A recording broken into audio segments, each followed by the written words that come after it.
Seorang pentolan kelompok kriminal bersenjata atau KKB, Tony Tabuni, ditembak mati oleh aparat karena melawan saat ditangkap.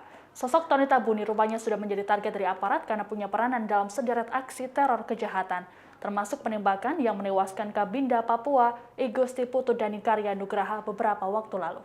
Dilansir oleh Tribun Papua, Satgas Gakum Ops Damai Kartens melumpuhkan dua pemimpin KKB Deo Tadi bernama Tony Tabuni berusia 24 tahun dan Kais Tabuni berusia 25 tahun pada Selasa 29 Maret. Keduanya ditembak karena dilaporkan melakukan perlawanan pada aparat yang menangkapnya. Kais Tabuni mengalami luka, sedangkan Tony Tabuni tewas.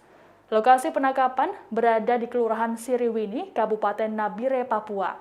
Kasatgas Humas Ops Damai Kartens, Kombes Ahmad Mustafa Kamal, menjelaskan Tony Tabuni terlibat dalam 9 aksi kekerasan, seperti pembacokan personel Pospol 99 Deo Tadi pada 15 Mei 2020 dan juga perampasan 3 pucuk senjata organik Pospol 99.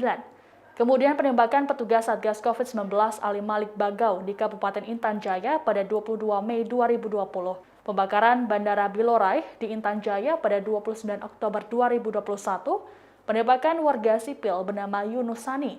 Lalu penembakan yang mengakibatkan gugurnya Kabinda Papua, Igusti Putu Danikarya Nugraha pada 25 April 2021.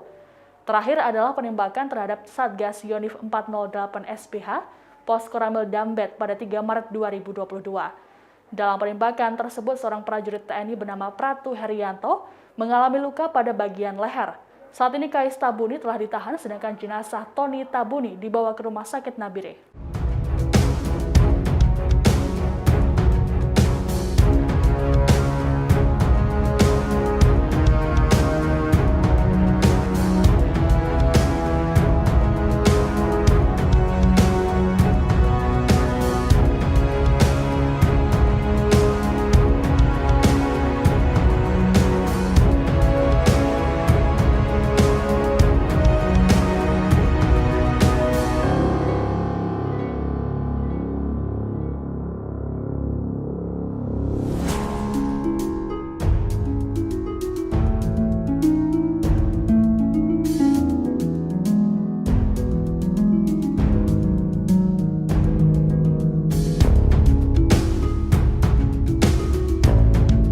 Terima kasih sudah nonton.